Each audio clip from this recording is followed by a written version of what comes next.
Yeah.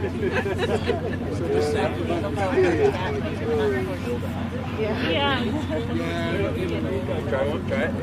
Yeah. Oh, yeah. What comes to you?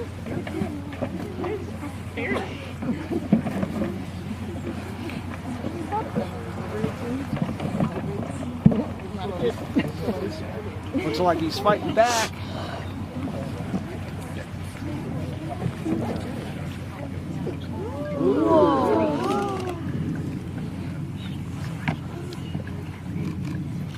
Okay, so we got two birds this size to release, and I'm just gonna walk around. Okay? Has anybody seen a bird up this close before? No. Yeah. Okay. And so, hey, we have to use our inside voice. Okay? So kind of quiet. But I want you, as we're gonna walk around, this bird was born in April, right? It's a red-tailed hawk, and you see how light the eyes are? As it gets older, the bird eyes actually go dark, and it'll go from having those light colored eyes to brown eyes. Okay? This bird was found near Dugway, not on Dugway, but it's been in rehab for several months. You can see right here, birds have a crop that's right here. See right there? It's a little bit of a bump right there. That's called a crop. And they do this, you see how it's looking right here? It's seeing maybe the yellow of a jacket right there. And they have really good eyesight. Birds have white feathers, and because this bird has been in captivity, the shape of the feathers are really important. As you get older and take science classes, you're going to learn about how an airplane flies, right? It's called the Bernoulli effect. And you have to displace air to fly, and these feathers create that, so that gives the bird lift. And as the bird flaps its wings, it gets lift, so it can fly, right? And so look how all of these feathers work together to give the bird lift so that it can fly. How cool is that? Can any of you fly? Helix. And this thumb right here is really, you see what happens there?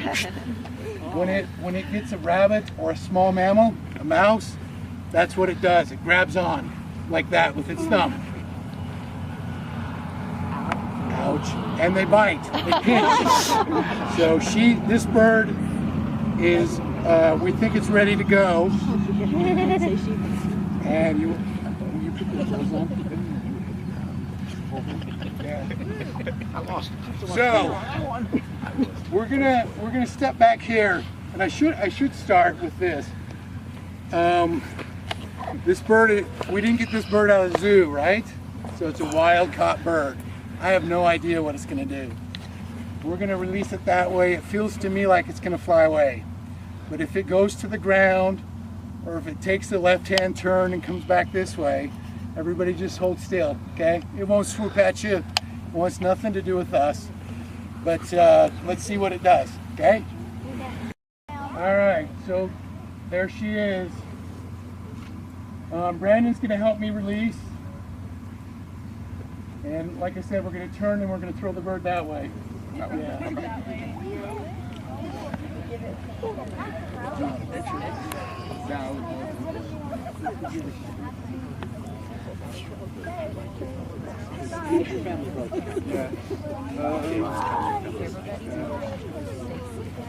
If you stand right here, you stand where you're at.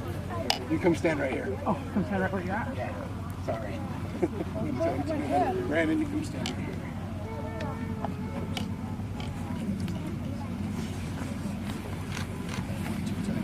So he's going to chuck. I'm going to step back, and I want a picture of Brandon holding the bird.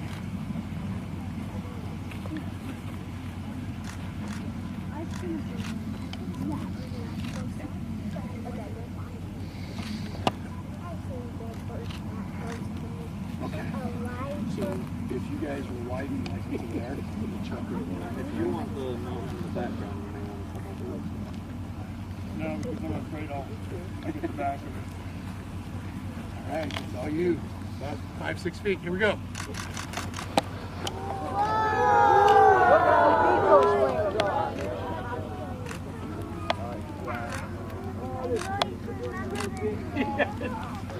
Ryan, don't start that. I'm calling here. This is beautiful. You've never seen it. Guys.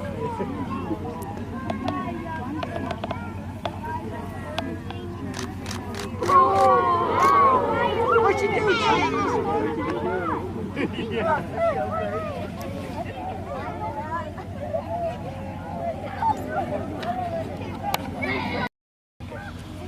All right, so we're gonna release again, and everybody just hold still as it flies around, okay? So hold your hands up flat.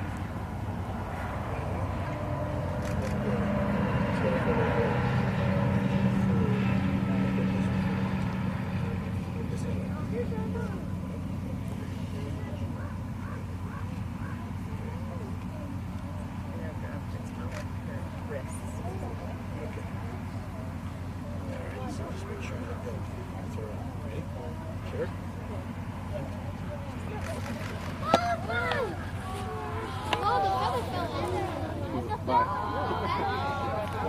I told you.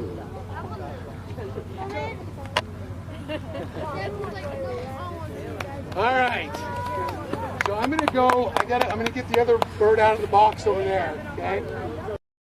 Okay. So here she is. She's an adult golden eagle. See how dark her eyes are as they walk around? She's sexually mature, so she's more than 5 years old. Which means she can have babies. I don't think she's 10 years old, but she's more than 6 or 7 years old. That's as much as we can age them. Look how much bigger she is. As I talked about the Bernoulli effect on how you create lift when you're flying. Look at these flight feathers.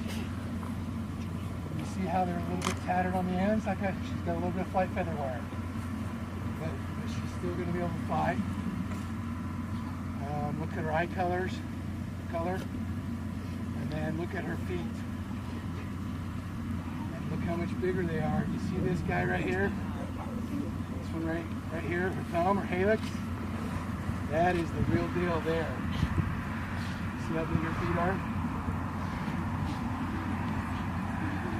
She weighs about 12 pounds.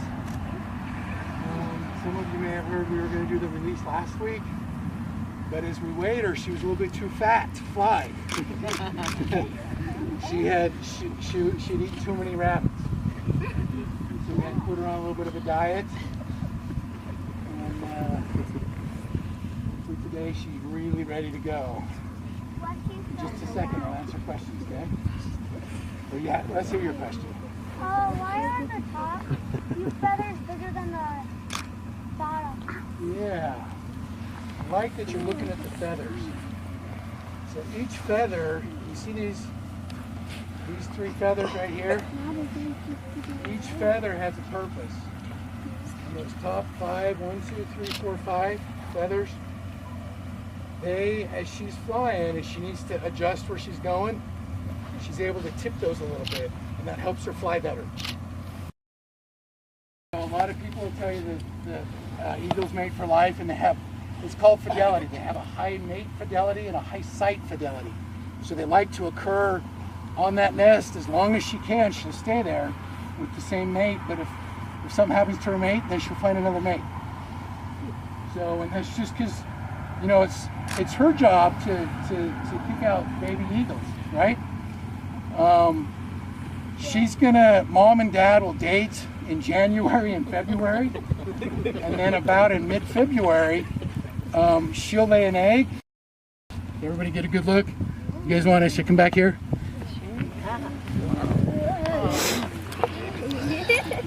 Don't be scared. She knows she is cool. She knows she's cool. That's hilarious. Oh, yeah, I should talk about it. So she's got blue on one foot and then silver on the other foot. And I put those bands on her so that we can identify her if we find her again. And so the band on the right has a bunch of numbers and letters on it. And then this one, can you read the numbers on that one? No, I can see it. That Oh, is yeah, PS. PS. So she's the PS female is what we'll call her. That's going to be her name. PS female. Do you tiger like you do other animals? I do, and I forgot to tell you about that.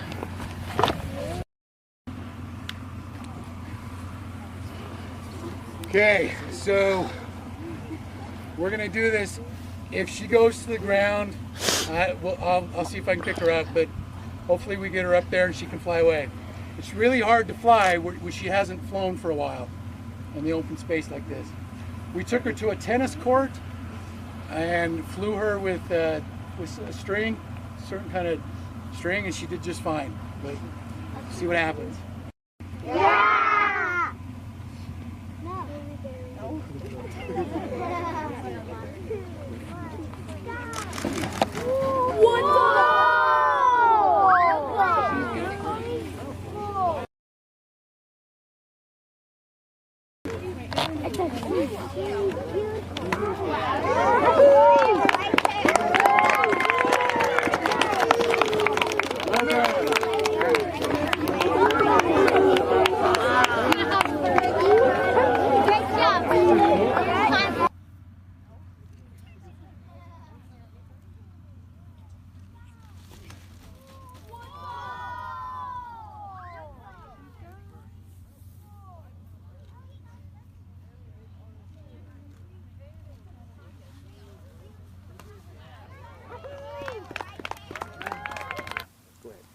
So Robbie Knight is my name, K-N-I-G-H-T.